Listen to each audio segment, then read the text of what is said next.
पहले लोग अपने हाथी, घोड़े और अन्य जानवरों पर बैठकर इधर उधर जाया करते थे, क्योंकि उस समय तक गाड़ियों का इतना चलन नहीं था। अभी तक सिर्फ भाप इंजन का ही आविष्कार हुआ था और वाहनों में ये भाप या अन्य ईंधन के इंजन इतनी स्पीड नहीं दे पाते थे। लेकिन डीजल इंजन ने इन सबको बदल दिया। डीजल इंजन का आविष्कार होने के बाद गाड़ियों और ट्रांसपोर्ट को नई रफ्तार मिल गई थी। सीधे सीधे डीजल इंजन भारी वाहनों के लिए वरदान से कम नहीं थे। लेकिन क्या आप जानते हैं कि इतने महत्वपूर्ण इंजन का आविष्कार किसने किया था? अगर नहीं तो बने रहिए आखिर तक इस वीडियो में डीजल इंजन के आविष्कार की रोमांचक कहानी जानने के लिए। दोस्तों, आपको बता दें कि रुडोल्फ डीजल एक ऐसा नाम है जो लगभग हर इंसानी जिंदगी की रफ्तार के साथ जुड़ा हुआ है, जिसने पूरी दुनिया को एक ऐसा विकल्प दिया जिससे मानो जिंदगी की और रास्तों की दूरियां मिट गईं। दी रुडोल्फ डीजल वही शख्स थे जिन्होंने दुनिया में पहली मर्तबा डीजल इंजन का आविष्कार किया। डीजल इंजन के आविष्कारक रुडोल्फ डीजल ने संसार को डीजल इंजन से रूबरू करवाया। आपको बता दें कि डीजल इंजन को दुनिया में लाने वाले शख्सियत का जन्म 18 मार्च 1858 को हुआ था। डीजल इंजन का आविष्कार होने के बाद रुडोल्फ अचानक से गायब हो गए और उनकी लाश 10 अक्टूबर 1913 के दिन रहस्यमय तरीके से मिली। तो चलिए आप जानते हैं रुडोल्फ डीजल की जिंदगी से जुड़े रहस्य और उन्होंने कैसे डीजल इंजन का आविष्कार किया। 28 फरवरी 1892 को रुडोल्फ डीजल ने अपने कंप्रेशन इग्निशन इंजन को पेटेंट कराया था। उस समय ये इंजन मूंगफली के तेल या वनस्पति तेल से चलाया गया था। इसके बाद रुडोल्फ ने इसमें सिलेंडर जोड़ा, फिर पेट्रोल से अलग और सस्ते दूसरे किस्म के तरल ईंधन का भी इस्तेमाल किया। सिलेंडर और ईंधन डालते ही इंजन ताकतवर ढंग से धकधका उठा। कंप्रेस की गई हवा और ईंधन के साथ चलने से खूब ऊर्जा निकली। इस तरह डीजल इंजन बनाने में उनको सफलता मिल गई।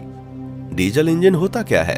डीजल इंजन एक अंतर्दहन इंजन है जो कि बंद स्थान में वायु को संपीड़ित करने से उत्पन्न ऊष्मा का उपयोग करके ईंधन में इग्निशन उत्पन्न करता है।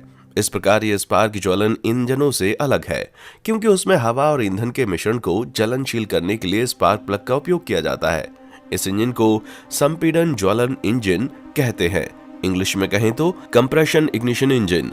इससे प्राप्त यांत्रिक ऊर्जा का उपयोग वाहन, जनरेटर तथा अन्य कई कार्यों में लिया जाता है। इस इंजन में वायु को प्राथमिक तौर पर दबाया जाता है, जिसकी वजह से इसका तापमान बढ़ जाता है। इसके बाद इसमें जैसे ही डीजल डाला जाता है, ये गर्मी की वजह से जलने लगता है, जिसकी वजह से और गर्मी पैदा होती है और ये अपने ऊपर लगे पिस्टन को धकेलता है। इस कारण से गति प्राप्त होती है, जिसको कई गियरों तथा रेलों के सहारे इच्छित करने में लगाया जाता है। डीजल इंजन की बाकी इंजन जैसे कि भाप टरबाइन, गैस टरबाइन तथा भाप इंजन से तुलना करते हैं, तब डीजल इंजन की उपयोगिता का पता चलता है। संपीड़न प्रज्वलन होने के कारण इंजन की बनावट में सरलता होती है। ईंधन जलाने के लिए इंजन में अलग से उपकरण जोड़ने की झंझट नहीं रहती। इससे ऐसे इंजनों की ऊष्मा क्षमता 36% रहती है, जबकि गैसोलीन यानी पेट्रोल इंजन की ऊष्मा क्षमता केवल 25%, गैस टरबाइन की केवल 20% तथा भाप इंजन की केवल 12% रहती है। हालांकि इंजन अन्य रसायनों के अलावा नाइट्रोजन तथा कालिख के कण दहन के उत्पाद के रूप में छोड़ते हैं, जो अन्य इंजनों की तुलना में ज्यादा प्रदूषण का खतरा उत्पन्न करते हैं। हालांकि उस समय लोग पर्यावरण के बारे में इतना नहीं सोचते थे।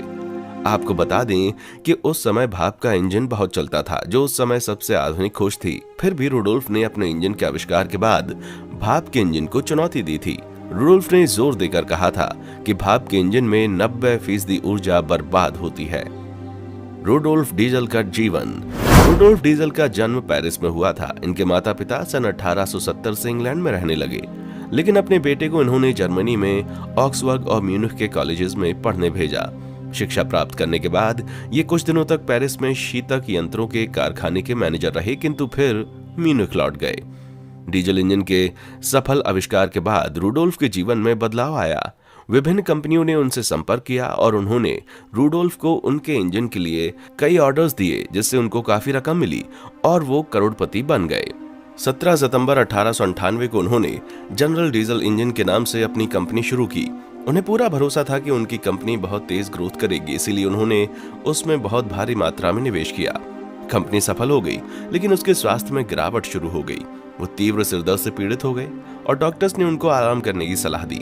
अपनी स्वास्थ्य समस्याओं के कारण उन्हें बाल्कन ऑयल डेवलपमेंट एग्रीमेंट लगभग 3 लाख का नुकसान हुआ और मार्केट भी बदल गया। शेयर बाजार में 3.5 मिलियन के नुकसान के बाद रुडोल्फ को सिरदर्द समस्या का सामना करना पड़ा। उन्होंने अपने नए 4 सिलेंडर कॉम्पैक्ट इंजन का पेटेंट भी खो दिया। रुडोल्फ डीजल की मृत्यु। रुडोल्फ डीजल की मृत्यु के पीछे का कारणों का पता नहीं है और यह अभी भी एक रहस्य है। उनकी मृत्यु के बारे में दो विचार हैं। उन्होंने आत्महत्या की या कोयला उद्योग द्वारा उनकी हत्या की गई।